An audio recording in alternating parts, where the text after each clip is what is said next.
Martes, noviembre 20. Antes de aclarar el día, partieron y tomaron un camino que volvía a subir. Me parece que llegaron a la ruta que lleva a Gabara hasta Jerusalén, que en este lugar era el límite entre Samaria y Judea. En otra casa donde pidieron hospitalidad, fueron igualmente rechazados groseramente. A varias leguas al noreste de Betania, María se sintió muy fatigada y deseó descansar y tomar aliento. José se desvió una legua de camino en busca de una higuera grande que solía estar cargada de higos, en torno de la cual había asientos para descansar a su sombra. José conoció el lugar en uno de sus anteriores viajes. Al llegar a la higuera no encontró en ella ni una fruta, lo cual lo entristeció mucho. Recuerdo vagamente que Jesús halló más tarde esta higuera cubierta de hojas verdes pero sin frutos. Creo que el Señor la maldijo en ocasión que había salido de Jerusalén, y el árbol se secó por completo. Más tarde se acercaron a una casa cuyo dueño trató ásperamente a José, que le había pedido humildemente hospitalidad. Miró luego a la Santísima Virgen a la luz de una linterna y se burló de José porque llevaba una mujer tan joven.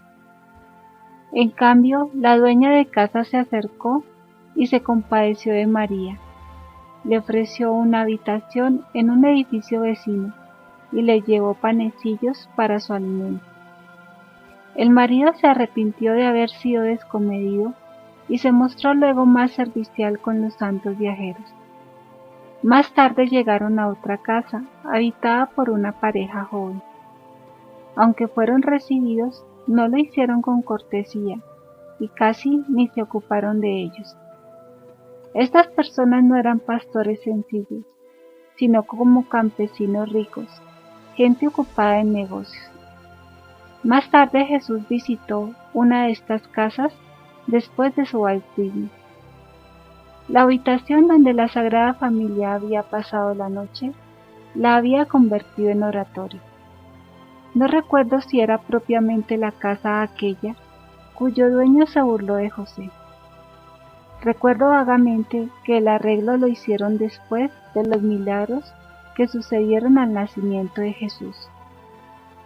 39. Últimas etapas del camino. Noviembre 20, primero del mes Tisri. En las últimas etapas, José se detuvo varias veces, pues María estaba cada vez más fatigada. Siguiendo el camino indicado por la borriquilla, hicieron un rodeo de un día y medio al este de Jerusalén. El padre de José había poseído algunos pastizales en aquella comarca, y él conocía bien la región. Si hubieran seguido atravesando directamente el desierto que se halla al mediodía, detrás de Betania, hubieran podido llegar a Belén en 6 horas. Pero el camino era montañoso y muy incómodo en esta estación. Siguieron a la borriquilla a lo largo de los valles y se acercaron algo al Jordán. Miércoles, noviembre 21. Hoy vi a los santos caminantes que entraban en pleno día en una casa grande de pastores.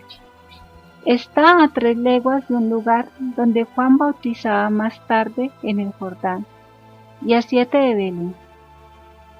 Es la misma casa donde Jesús, 30 años más tarde, estuvo la noche del 11 de octubre, víspera del día en que por primera vez después de su bautismo pasó delante de Juan Bautista.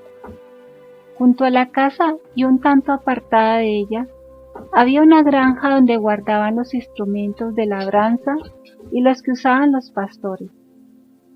El patio tenía una fuente rodeada de baños que recibían las aguas de aquella mediante conductos especiales. El dueño parecía tener extensas propiedades y allí mismo tenía un tráfico considerable. He visto que iban y venían varios servidores que comían en aquella finca. El dueño recibió a los viajeros muy amigablemente. se mostró muy servicial y los condujo a una cómoda habitación, mientras algunos servidores se ocuparon del asno. Un criado lavó en una fuente los pies de José y le dio otras ropas mientras limpiaba las suyas cubiertas de polvo. Una mujer rindió los mismos servicios a María. En esta casa tomaron alimento y durmieron. La dueña de casa tenía un carácter bastante raro. Se había encerrado en su casa y a hurtadillas observaba a María, y como era joven y vanidosa, la belleza admirable de la Virgen la había llenado de disgusto.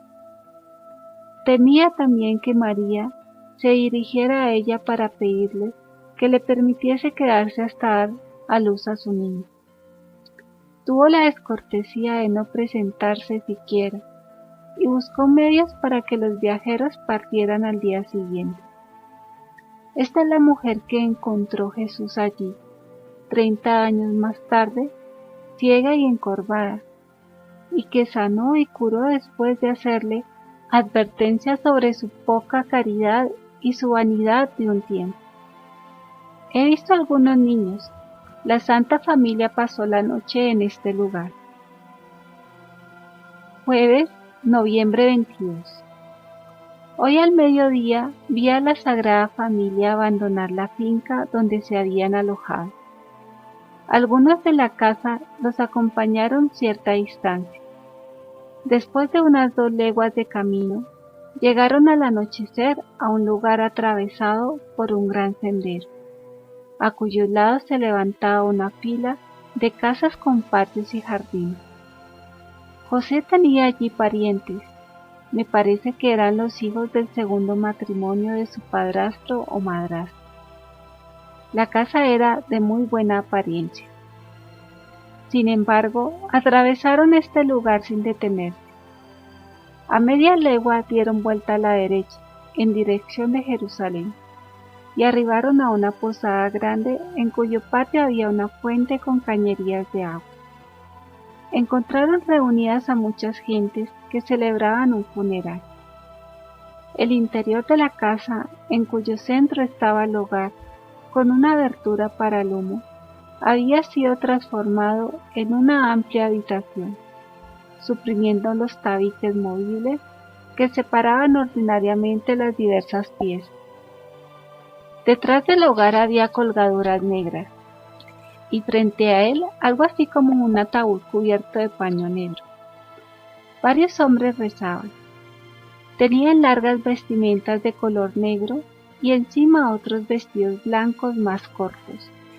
Algunos llevaban una especie de manípulo negro con flecos colgado del brazo. En otra habitación estaban las mujeres completamente envueltas en sus vestiduras, llorando, sentadas sobre cofres muy bajos. Los dueños de casa, ocupados en la ceremonia fúnebre, se contentaron con hacerles señas de que entrasen. Pero los servidores los recibieron muy cortésmente y se ocuparon de ellos. Les prepararon un alojamiento aparte con esteras suspendidas, que le daba aspecto de carpa. Más tarde he visto a los dueños de casa visitando a la Sagrada Familia, en amigable conversación con ellos. Ya no llevaban las vestiduras blancas. José y María tomaron alimento, rezaron juntos y se entregaron al descanso. Viernes, noviembre 23. Hoy a mediodía María y José se pusieron en camino hacia Belén, de donde se hallaban solo a unas 3 leguas. La dueña de casa insistía en que se quedaran, pareciéndole que María daría luz de un momento a otro. María, bajándose el velo, respondió que debía esperar 36 horas aún. Hasta me parece que haya dicho 38. Aquella mujer los hubiera hospedado con gusto, no en su casa, sino en otro edificio cercano. En el momento de la partida vi que José, hablando de sus asnos con el dueño de la casa, elogiaba los animales de éste y dijo que llevaba la borriquilla para empeñarla en caso de necesidad. Los huéspedes hablaron de lo difícil que sería para ellos encontrar alojamiento en Belén, y José dijo que tenía varios amigos allá y que estaba seguro de ser bien recibido. A mí me apenaba oírle hablar con tanta convicción de la buena acogida que le haría. Aún habló de esto mismo con María en el camino. Vemos pues que hasta los santos pueden estar en error. 40. Llegada a Belén. Desde el último alojamiento, Belén distaba unas 3 leguas. Dieron un rodeo hacia el norte de la ciudad, acercándose por el occidente. Se detuvieron debajo de un árbol, fuera del camino. Y María bajó del asno, ordenándose los vestidos. José se dirigió con María hacia un gran edificio, rodeado de construcciones pequeñas y de patios a pocos minutos de Belén. Había allí muchos árboles. Numerosas personas habían levantado sus carpas en ese lugar. Esta era la antigua casa paterna de la familia de David, que fue propiedad del padre de San José. Habitaban en ella parientes o gente relacionada con José, pero estos no lo quisieron reconocer y lo trataron como extraño. En esta casa se cobraban entonces los impuestos para el gobierno romano. José entró acompañado de María, llevando el asno del cabresto, pues todos debían darse a conocer cuando llegaban, y allí recibían el permiso para entrar en Belén. La borriquilla no está junto a ellos, va corriendo alrededor de la ciudad, hacia el mediodía, donde hay un vallecito. José ha entrado en el gran edificio. María se encuentra en compañía de varias mujeres en una casa pequeña que da al patio. Estas mujeres son bastante benévolas y le dan de comer, pues cocinan para los soldados de la guarnición. Son soldados romanos, tienen correas que cuelgan de la cintura. La temperatura no es fría, es agradable. El sol se muestra por encima de la montaña, entre Jerusalén y Betania. Desde este lugar se contempla un paisaje muy hermoso. José se halla en una habitación espaciosa que no está en el piso bajo. Le preguntan quién es y consultan grandes rollos escritos, algunos suspendidos de los muros. Los despliegan y leen su genealogía, como también la de María.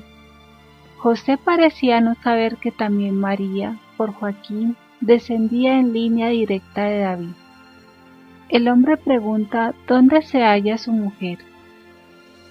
Hacía unos 7 años que no habían regularizado el impuesto para la gente del país, a causa de cierta confusión y desorden. Este impuesto se halla en vigor desde hace 2 meses.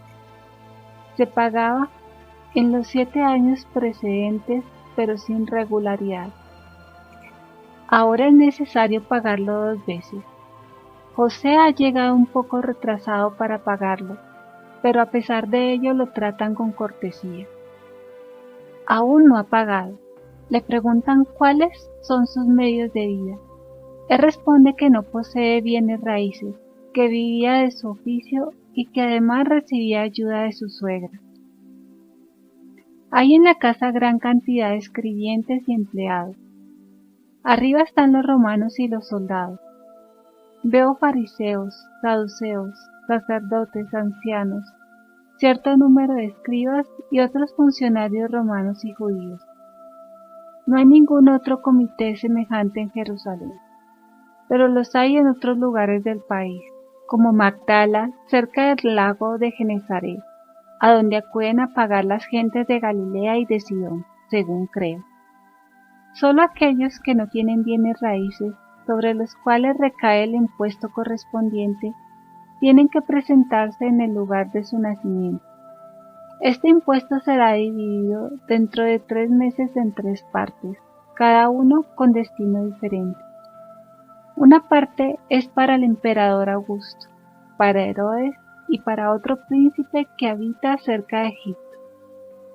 Habiendo participado en una guerra y teniendo derechos sobre una parte del país, es preciso darle algo. La segunda parte está destinada a la construcción del templo.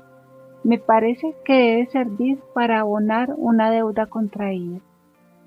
La tercera debiera ser para las viudas y los pobres, que desde tiempo no reciben nada, pero como casi siempre sucede, aún en nuestra época, este dinero no llega casi nunca a donde debe llegar. Se dan estos buenos motivos para exigir el impuesto, pero casi todo queda en manos de los poderosos. Cuando estuvo arreglado lo de José, hicieron venir a María ante los escribas, pero no pidieron papeles. Dijeron a José que no era necesario haber traído a su mujer consigo. Añadieron algunas bromas a causa de la juventud de María, dejando al pobre José lleno de confusión. 41. La Sagrada Familia se refugia en la gruta. Entraron en Belén. Las casas aparecen muy separadas unas de otras. Entraron por entre escombros, como si hubiese sido una puerta de ruido. María se quedó tranquila junto al asno, al comienzo de una calle, mientras José buscaba inútilmente alojamiento entre las primeras casas.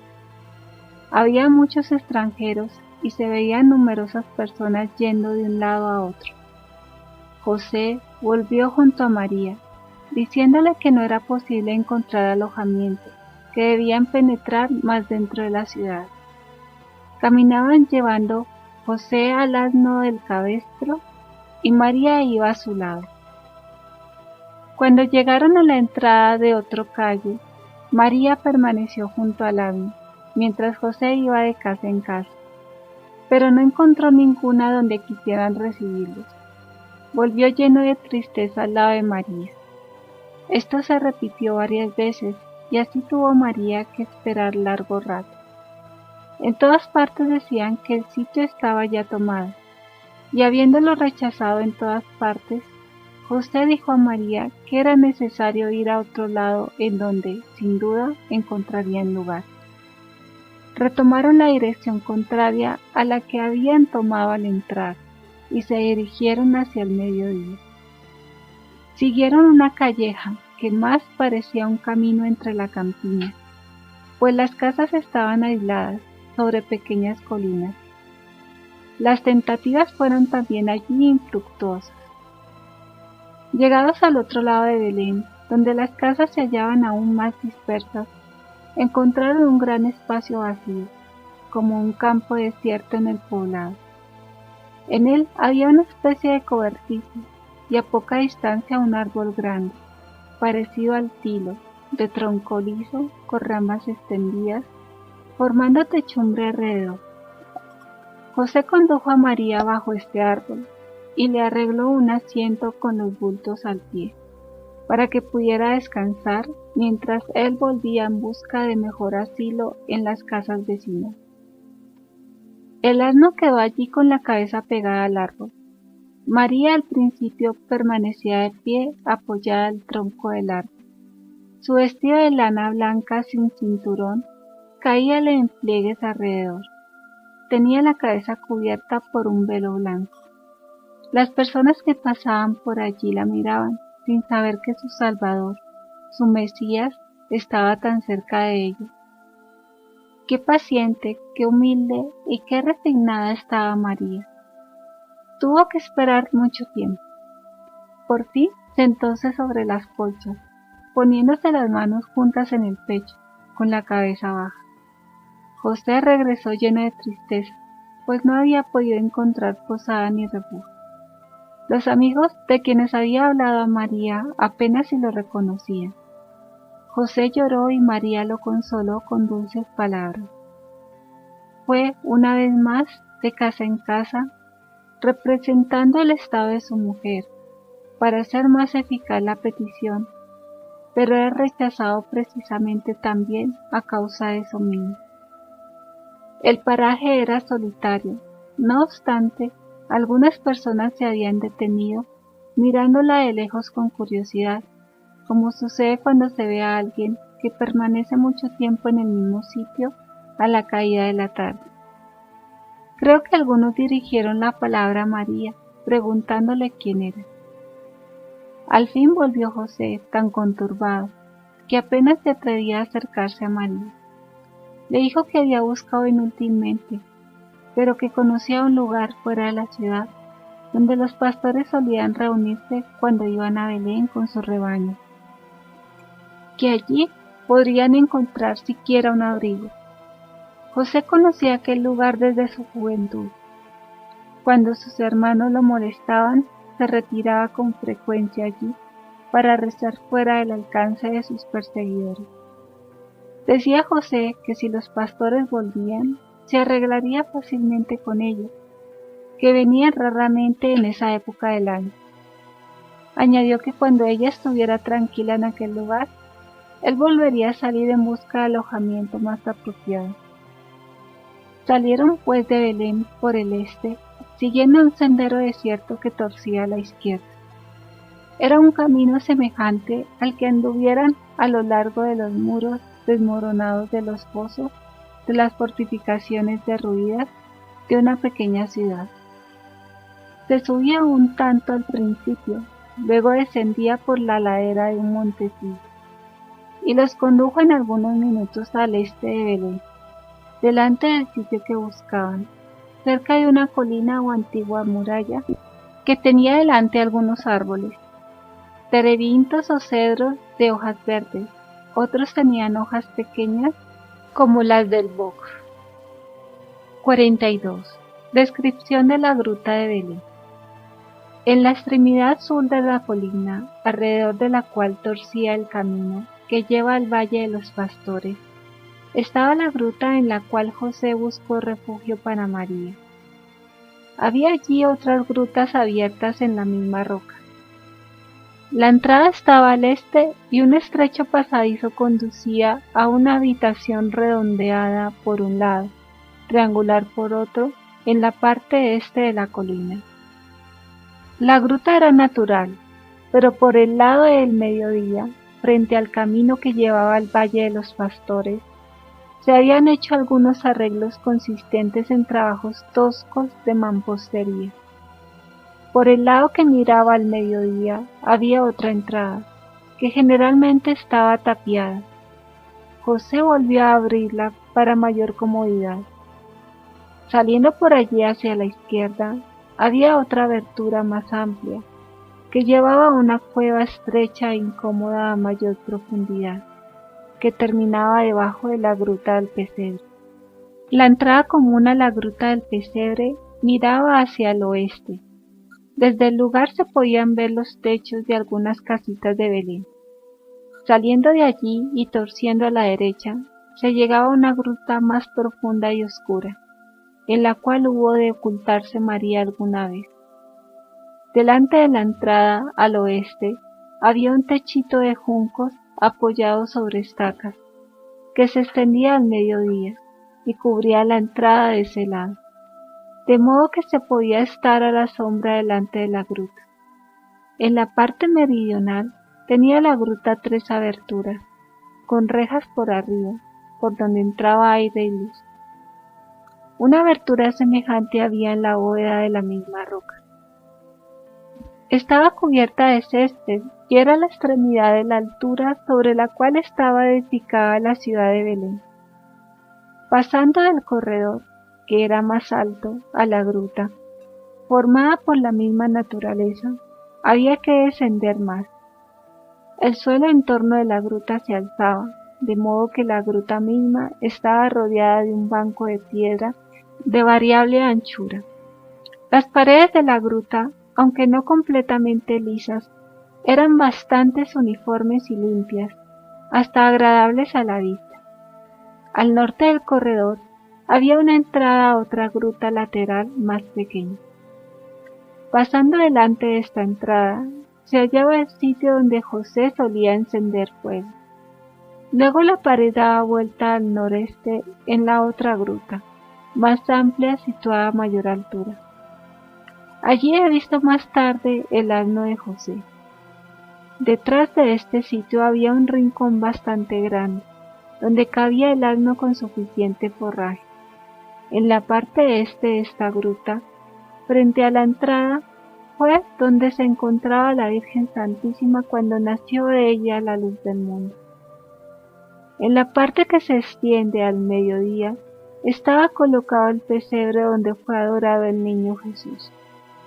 El pesebre no era sino una gamella excavada en la piedra misma, destinada a dar de beber a los animales. Encima tenía un comedero, con ancha abertura, hecho de enrejado de maderas y alzado sobre 4 patas, de modo que los animales podían alcanzar cómodamente el heno o el pasto colocado allí. Para beber no tenían más que agachar la cabeza al bebedero de piedra que estaba debajo. Delante del pesebre, hacia el este de esta parte de la gruta, estaba sentada la Virgen con el niño Jesús, cuando vinieron los 3 reyes a ofrecerle sus dones. Saliendo del pesebre y dando vuelta al oeste en el corredor delante de la gruta, se pasaba por frente a la entrada meridional antes dicha, y se llegaba a un sitio donde hizo José más tarde su habitación, separándola del resto mediante tabiques de zarzos. En este lado había una cavidad donde él depositaba varios objetos. Afuera, en la parte meridional de la gruta, pasaba el camino que conducía al Valle de los Pastores. Diseminadas por las colinas veíanse casitas y en el llano cobertizos con techos de cañas, sostenidos por estacas. Delante de la gruta, la colina bajaba a un valle sin salida, cerrado por el norte, ancho de más o menos medio cuarto de legua. Había allí zarzales, árboles y jardines. Atravesando una hermosa pradera, donde había una fuente, y pasado bajo los árboles alineados con simetría, se llegaba al este del valle, en el cual se encontraba una colina prominente y en ella la gruta de la tumba de Marahá, la nodriza de Abraham. Se llama también la Gruta de la Leche. La Virgen Santísima se refugió allí con el niño Jesús repetidas veces.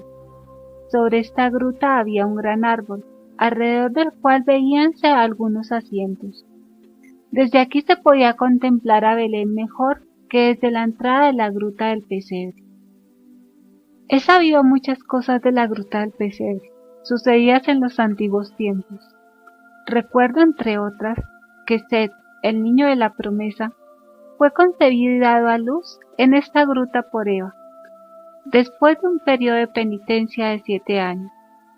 Fue allí donde un ángel le dijo que le daba a Dios a Set en lugar de Abel. Aquí fue escondido y alimentado Set, y en la gruta de Marahá, pues sus hermanos querían quitarle la vida, como los hijos de Jacob lo intentaron con José. En una época muy lejana, donde he visto que los hombres vivían en grutas, pude verlos a menudo haciendo excavaciones en la piedra para poder habitar y dormir cómodamente en ellas con sus hijos, sobre pieles de animales o sobre colchones de hierbas. La excavación hecha debajo de la gruta del pesebre puede haber servido de lecho a Set y a los habitantes posteriores. No tengo ya certeza de estas cosas.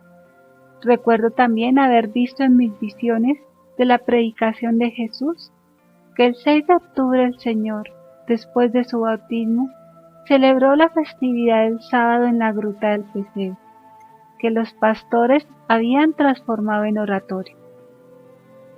Abraham tenía una nodriza llamada Marahá, muy honrada por él y que llegó a edad muy avanzada. Esta nodriza seguía a Abraham en todas partes montada en un camello y vivió a su lado en Sucot. Inicio de la nota. Plinio dice que Sucot o Escitópolis se llamó antiguamente Nisa porque Baco había enterrado allí a su nodriza Nilla. Fin de la nota. Mucho tiempo. En sus últimos tiempos lo siguió también al Valle de los Pastores, donde Abraham había alzado sus carpas en los alrededores de la gruta.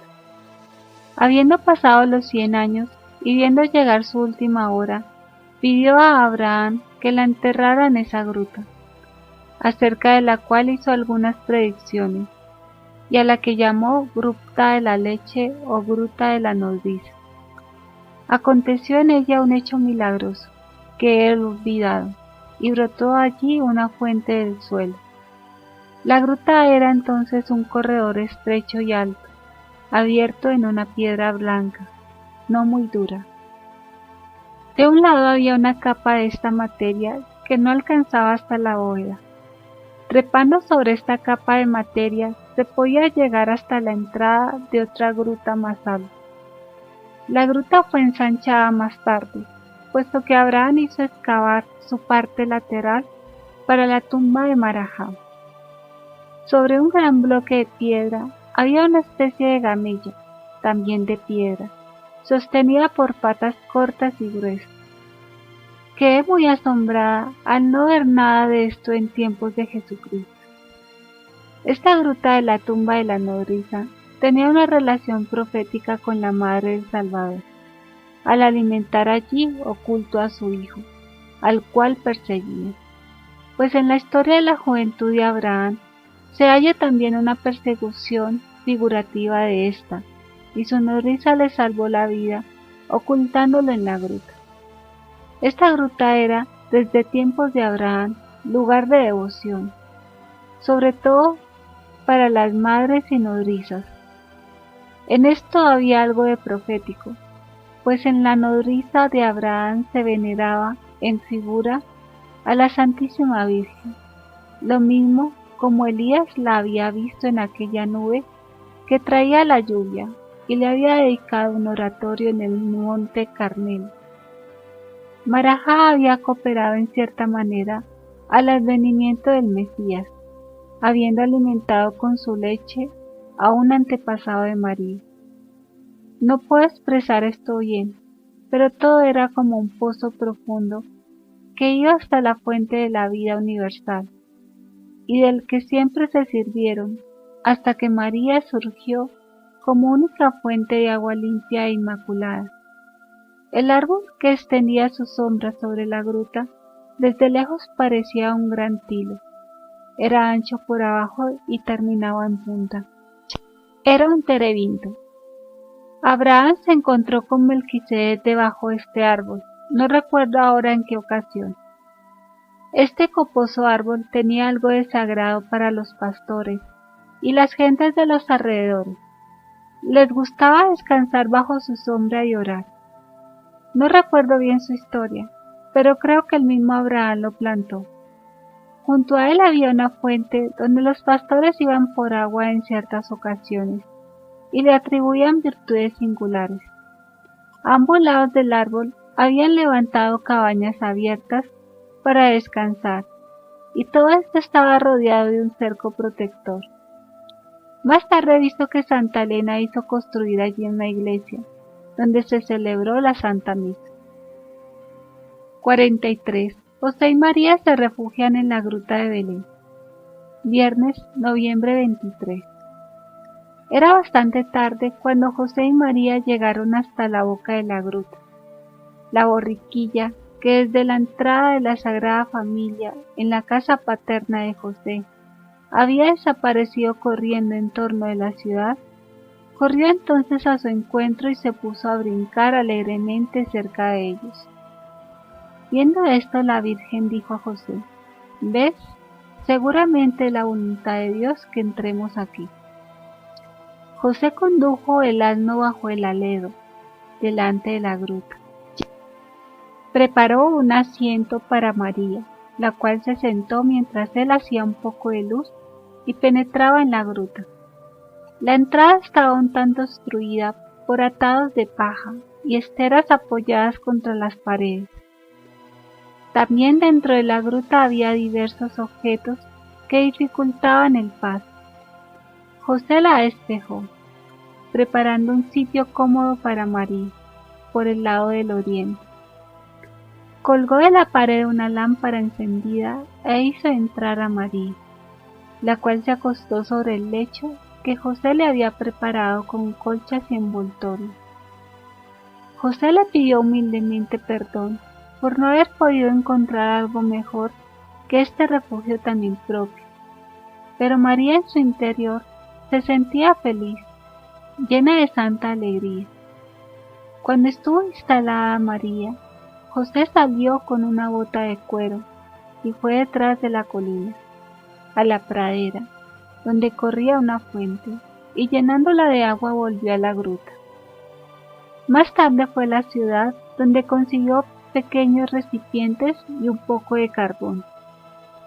Como se aproximaba la fiesta del sábado y eran numerosos los forasteros que habían entrado en la ciudad, se instalaron mesas en las esquinas de algunas calles con los alimentos más indispensables para la venta. Creo que había personas que no eran judías. José volvió trayendo carbones encendidos en una caja enrejada. Los puso a la entrada de la gruta y encendió fuego con un manojito de astillas. Preparó la comida, que consistió en panecillos y frutas cocidas. Después de haber comido y rezado, José preparó un lecho para María Santísima. Sobre una capa de juncos tendió una colcha semejante a las que yo había visto en la casa de Ana y puso otra arrollada por cabecera. Luego metió al asno y lo ató en un sitio donde no podía incomodar. Tapó las aberturas de la bóveda por donde entraba aire y dispuso en la entrada un lugarcito para su propio descanso. Sábado, noviembre 24. Cuando empezó el sábado, José se acercó a María, bajo la lámpara, y recitó con ella las oraciones correspondientes. Después salió a la ciudad. María se envolvió en sus ropas para el descanso. Durante la ausencia de José, la vi rezando de rodillas.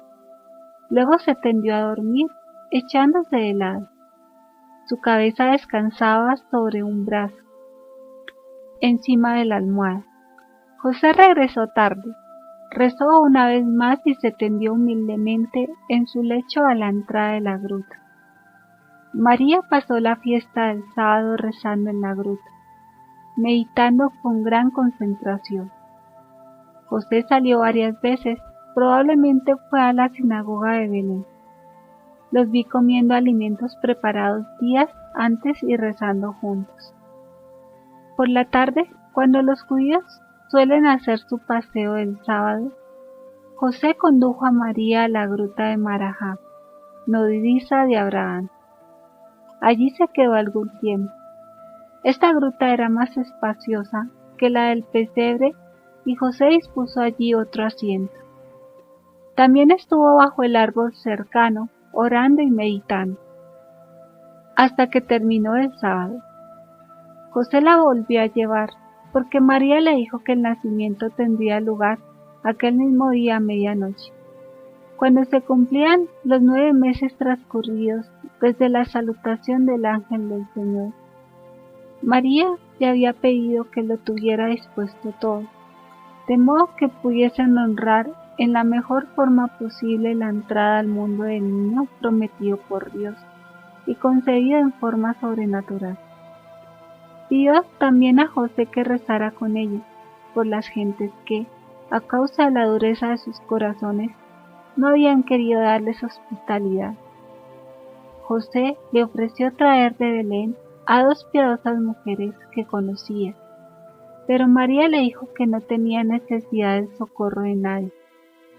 En cuanto se puso el sol, antes de terminar el sábado, José volvió a Belén, donde compró los objetos más necesarios: una escudilla, una mesita baja, frutas secas y pasas de uva, volviendo con todo esto a la gruta. Fue a la gruta de Marajá y llevó a María a la del pesebre, donde María se sentó sobre sus colchas, mientras José preparaba la comida. Comieron y rezaron juntos. Hizo José una separación entre el lugar para dormir y el resto de la gruta, ayudándose de unas pertigas de las cuales suspendió algunas esteras que se encontraban allí. Dio de comer al asno que estaba a la izquierda de la entrada, atado a la pared. Llenó el comedero del pesebre de cañas y de pasto y musgo, y por encima tendió una colcha. Cuando la Virgen le indicó que se acercaba la hora, instándole a ponerse en oración, José colgó del techo varias lámparas encendidas y salió de la gruta, porque había escuchado un ruido a la entrada. Encontró a la pollina, que hasta entonces había estado vagando en libertad por el Valle de los Pastores, y volvía ahora, saltando y brincando, llena de alegría, alrededor de José. Este la ató bajo el arero, delante de la gruta, y le dio su forraje. Cuando volvió a la gruta vio, antes de entrar en ella, a la Virgen rezando de rodillas sobre su lecho, vuelta de espaldas y mirando al oriente. Le pareció que toda la gruta estaba en llamas y que María estaba rodeada de luz sobrenatural. José miró todo esto como Moisés la zarza ardiendo. Luego, lleno de santo temor, entró en su celda y se prosternó hasta el suelo en oración. 44. Nacimiento de Jesús. Inicio de la nota. La vidente ve la Anunciación y la Encarnación el 25 de febrero y la Natividad de nuestro Señor el 25 de noviembre. Fin de la nota. He visto que la luz que envolvía a la Virgen se hacía cada vez más deslumbrante, de modo que la luz de las lámparas encendidas por José no eran ya visibles. María, con su amplio vestido desceñido, estaba arrodillada en su lecho, con la cara vuelta hacia el oriente. Llegada la medianoche, la vi arrebatada en éxtasis, suspendida en el aire, a cierta altura de la tierra. Tenía las manos cruzadas sobre el pecho. El resplandor en torno de ella crecía por momentos. Toda la naturaleza parecía sentir una emoción de júbilo, hasta los seres inanimados. La roca de que estaban formadas el suelo y el atrio parecía palpitar bajo la luz intensa que los envolvía. Luego ya no oí más la bóveda. Una estela luminosa que aumentaba sin cesar en claridad iba desde María hasta lo más alto de los cielos. Allá arriba había un movimiento maravilloso de glorias celestiales que se acercaban a la tierra, y aparecieron con toda claridad 6 coros de ángeles celestiales. La Virgen Santísima, levantada de la tierra en medio del éxtasis, oraba y bajaba las miradas sobre su Dios, de quien se había convertido en madre. El Verbo eterno, débil niño, estaba acostado en el suelo delante de María. Vi a nuestro Señor bajo la forma de un pequeño niño, todo luminoso, cuyo brillo eclipsaba el resplandor circundante, acostado sobre una alfombrita ante las rodillas de María.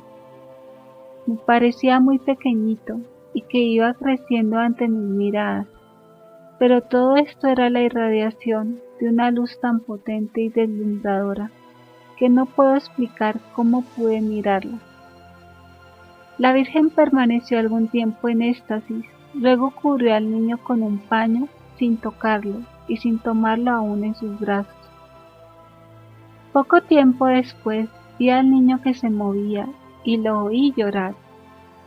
En ese momento fue cuando María pareció volver en sí misma y, tomando al niño, lo envolvió en el paño con que lo había cubierto y lo tuvo en sus brazos, estrechándolo contra su pecho. Se sentó ocultándose toda ella con el niño bajo su amplio velo, y creo que le dio el pecho.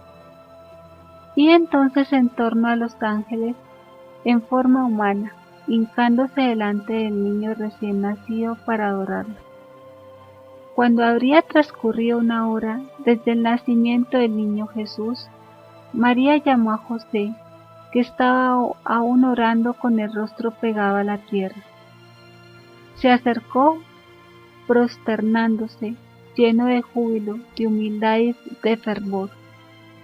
Solo cuando María le pidió que apretara contra su corazón el don sagrado del Altísimo, se levantó José, recibió al niño entre sus brazos y derramando lágrimas de pura alegría, dio gracias a Dios por el don recibido del cielo. María fajó al niño, tenía solo 4 pañales. Más tarde vi a María y a José sentados en el suelo, uno junto al otro. No hablaban, parecían absortos en muda contemplación. Ante María, fajado como un niño común, estaba recostado Jesús recién nacido, bello y brillante como un relámpago. Ah, decía yo, este lugar encierra la salvación del mundo entero y nadie lo sospecha. He visto que pusieron al niño en el pesebre, arreglado por José con pajas, lindas plantas y una colcha encima. El pesebre estaba sobre la gamella cavada en la roca, a la derecha de la entrada de la gruta, que se ensanchaba allí hacia el mediodía. Cuando hubieron colocado al niño en el pesebre, permanecieron los dos a ambos lados, derramando lágrimas de alegría y entonando cánticos de alabanza. José llevó el asiento y el lecho de reposo de María junto al pesebre. Yo veía a la Virgen, antes y después del nacimiento de Jesús, arropada en un vestido blanco que la envolvía por entero. Pude verla allí durante los primeros días sentada, arrodillada de pie, recostada o durmiendo, pero nunca la vi enferma ni fatigada. 45. Señales en la naturaleza. Anuncio a los pastores. He visto en muchos lugares, hasta en los más lejanos, una insólita alegría, un extraordinario movimiento en esta noche. He visto los corazones de muchos hombres de buena voluntad reanimados por una ansia plena de alegría y, en cambio, los corazones de los perversos llenos de temores. Hasta en los animales he visto manifestarse alegría en sus movimientos y brincos.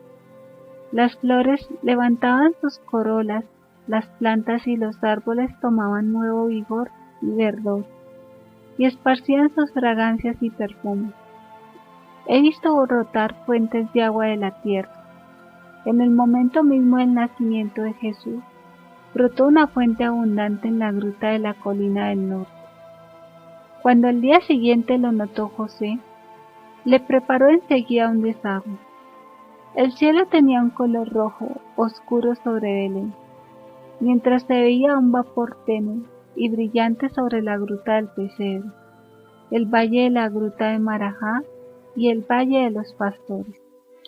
A legua y media más o menos de la gruta de Belén, en el valle de los pastores, había una colina donde empezaba una serie de viñedos que se extendía hasta Gaza. En las faldas de la colina estaban las chozas de 3 pastores, jefes de las familias de los demás pastores de las inmediaciones. A distancia doble de la gruta del pesebre se encontraba lo que llamaban la Torre de los Pastores. Era un gran andamiaje piramidal, hecho de madera, que tenía por base enormes bloques de la misma roca. Estaba rodeado de árboles verdes y se alzaba sobre una colina aislada en medio de una llanura. Estaba rodeado de escaleras, tenía galerías y torrecillas, todo cubierto de esferas. Guardaba cierto parecido con las torres de madera que he visto en el país de los Reyes Magos, desde donde observaban las estrellas. Desde lejos producía la impresión de un gran barco con muchos mástiles y velas. Desde esta torre se gozaba de una espléndida vista de toda la comarca. Se veía Jerusalén y la montaña de la tentación en el desierto de Jericó. Los pastores tenían allí a los hombres que vigilaban la marcha de los rebaños y avisaban a los demás tocando cuernos de caza, si acaso había alguna incursión de ladrones o gente de guerra. Las familias de los pastores habitaban esos lugares en un radio de unas 2 leguas. Tenían granjas aisladas, con jardines y praderas. Se reunían junto a la torre donde guardaban los utensilios que tenían en común. A lo largo de la colina de la torre estaban las cabañas, y algo apartado de estas había un gran cobertizo con divisiones donde habitaban las mujeres de los pastores guardianes. Allí preparaban la comida. He visto que en esta noche parte de los rebaños estaba cerca de la torre, parte en el campo y el resto bajo un cobertizo cerca de la colina de los pastores. Al nacimiento de Jesucristo vi a estos tres pastores muy impresionados ante el aspecto de aquella noche tan maravillosa. Por eso se quedaron alrededor de sus cabañas mirando a todos lados. Entonces vieron maravillados la luz extraordinaria sobre la gruta del pesebre. He visto que se pusieron en agitado movimiento los pastores que estaban junto a la torre, los cuales subieron a su mirador dirigiendo la vista hacia la gruta. Mientras los tres pastores estaban mirando hacia aquel lado del cielo, he visto descender sobre ellos una nube luminosa, dentro de la cual noté un movimiento a medida que se acercaba. Primero vi que se dibujaban formas vagas, luego rostros, finalmente oí cánticos muy armoniosos, muy alegres, cada vez más claros. Como al principio se asustaran los pastores, apareció un ángel ante ellos que les dijo: «No temáis, pues vengo a anunciaros una gran alegría para todo el pueblo de Israel. Os ha nacido hoy en la ciudad de David un Salvador, que es Cristo el Señor. Por señal os doy esta: encontraréis al niño envuelto en pañales, echado en un pesebre». Mientras el ángel decía estas palabras, el resplandor se hacía cada vez más intenso a su alrededor. Vi a 5 o 7 grandes figuras de ángeles muy bellos y luminosos. Llevaban en las manos una especie de banderola larga, donde se veían letras del tamaño de un palmo. Y oí que alababan a Dios cantando: «Gloria a Dios en las alturas, y paz en la tierra para los hombres de buena voluntad». Más tarde tuvieron la misma aparición los pastores que estaban junto a la torre. Unos ángeles también aparecieron a otro grupo de pastores cerca de una fuente, al este de la torre, a unas 3 leguas de Belén. No hizo que los pastores fueran enseguida a la gruta del pesebre, porque unos se encontraban a 1,5 leguas de distancia y otros a 3. Los he visto, en cambio, consultándose unos a otros acerca de lo que llevarían al recién nacido y preparando los regalos con toda premura. Llegaron a la gruta del pesebre al rayar el alba. 46. Señales en Jerusalén, en Roma y en otros pueblos. Esta noche vi en el templo a Noemí, la maestra de María, a la profetisa Ana y al anciano Simeón.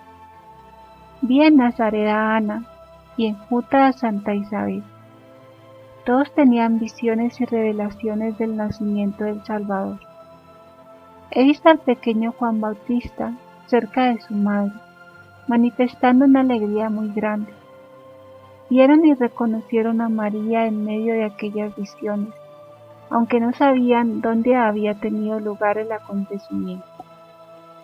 Isabel tampoco lo sabía. Solo Ana sabía que tenía lugar en Belén. Esta noche vi en el templo un acontecimiento admirable y extraño. Todos los rollos de escrituras de los saduceos saltaban fuera de los armarios donde estaban encerrados, dispersándose. Inicio de la nota. Herodes había colocado a algunos de sus hijos bastardos en la secta de los saduceos, como empleados del templo, para disminuir la influencia de los fariseos. Fin de la nota. Este suceso causó mucho espanto en todos, pero los saduceos lo atribuyeron a efectos de brujería y repartieron dinero a los que lo sabían para que mantuvieran el secreto. He visto muchas cosas en Roma esta noche. Cuando Jesús nació, vi un barrio de la ciudad donde vivían muchos judíos. Allí brotó una fuente de aceite que causó maravilla a todos los que la vieron. Una estatua magnífica de Júpiter cayó de su pedestal en añicos, porque se desplomó la bóveda del templo.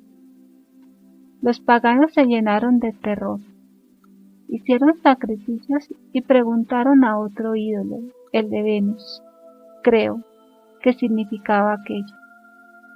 El demonio respondió, por medio de la estatua: esto ha sucedido porque una virgen ha concebido un hijo sin dejar de ser virgen, y este niño acaba de nacer.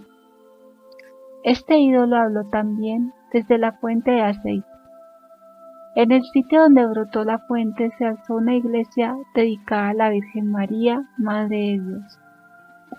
Los sacerdotes paganos estaban consternados y hacían averiguaciones. Inicio de la nota. La iglesia de Santa María in Trastevere se llamó también Santa María in Fonteolei. Fin de la nota. 70 años antes de estos hechos, vivía en Roma una buena y piadosa mujer. No recuerdo ahora si era judía. Se llamaba algo así como Serena o Sirena, y poseía algunos bienes de fortuna. Por ese tiempo se había recubierto de oro y piedras preciosas el ídolo de Júpiter y se le ofrecían sacrificios solemnes. La mujer tuvo visiones y a consecuencia de ellas hizo varias profecías, diciendo públicamente a los paganos que no debían rendir honores al ídolo de Júpiter ni hacerle sacrificios, pues vendría un día en que lo verían caer hecho pedazos. Los sacerdotes la hicieron comparecer y le preguntaron cuándo habían de suceder estas cosas. Como no pudo determinar el tiempo, fue encerrada en prisión y maltratada, hasta que Dios le hizo conocer que ello sucedería cuando una Virgen purísima diera a luz un niño. Cuando dio esta respuesta, se burlaron de ella y la dejaron en libertad, reputándola por loca. Solo cuando se derrumbó el templo, haciendo pedazos al ídolo, reconocieron que había dicho la verdad. Maravillándose de la época fijada y del acontecimiento, aunque no sabían que la Santísima Virgen había sido la madre e ignorando el nacimiento del Salvador. He visto que los magistrados de Roma se informaron de estos hechos como de la fuente que había brotado. Uno de ellos fue un tal Léntulo, abuelo de Moisés, sacerdote y mártir, y aquel otro Léntulo que fue amigo de San Pedro en Roma. Relacionado con el emperador Augusto, he visto algo que ahora no recuerdo bien. Vi al emperador con otras personas sobre una colina de Roma, en uno de cuyos lados se encontraba el templo, cuya techumbre se había derrumbado. Por unas gradas se llegaba hasta la cumbre de la colina, donde había una puerta dorada. Era un lugar donde se ventilaban asuntos de interés. Cuando el emperador bajó de la colina, vio a la derecha, encima de ella, una aparición en el cielo. Era una virgen sobre un arco iris, con un niño en el aire, que parecía salir de ella. Creo que el emperador fue el único que vio esta aparición. Para conocer su significado hizo consultar a un oráculo que había enmudecido, el cual en esa ocasión habló de un niño recién nacido, a que todos debían adorar y rendir homenaje. El emperador hizo erigir un altar en el sitio de la colina donde había visto la aparición, y después de haber ofrecido sacrificios, lo dedicó al primogénito de Dios. He olvidado otros detalles de este hecho. He visto en Egipto un hecho que anunció el nacimiento de Jesucristo, mucho más allá de Matarea, de Heliópolis y de Memphis. Había un gran ídolo que pronunciaba habitualmente toda clase de oráculos, y que de pronto enmudeció. El faraón mandó a hacer sacrificios en todo el país, a fin de saber por qué causa había callado. El ídolo fue obligado por Dios a responder que guardaba silencio y debía desaparecer, porque había nacido el Hijo de la Virgen, y que en aquel mismo sitio se levantaría un templo en honor de la Virgen. El faraón hizo levantar un templo allí mismo, cerca del que había antes en honor del ídolo. No recuerdo todo lo sucedido, solo sé que el ídolo fue retirado y que se levantó un templo a la anunciada Virgen y a su niño, siendo honrados a la manera de ellos. Al tiempo del nacimiento de Jesucristo, y una maravillosa aparición que se presentó a los Reyes Magos en su país. Estos magos eran observadores de los astros y tenían sobre una montaña una torre en forma de pirámide, donde siempre se encontraba uno de ellos con los sacerdotes observando el curso de los astros y las estrellas. Escribían sus observaciones y se las comunicaban unos a otros. Esta noche creo haber visto a 2 de los Reyes Magos sobre la torre piramidal. El tercero, que habitaba al este del mar Caspio, no estaba allí. Observaban una determinada constelación en la cual veían de cuando en cuando variantes, con diversas apariciones. Esta noche vi la imagen que se les presentaba.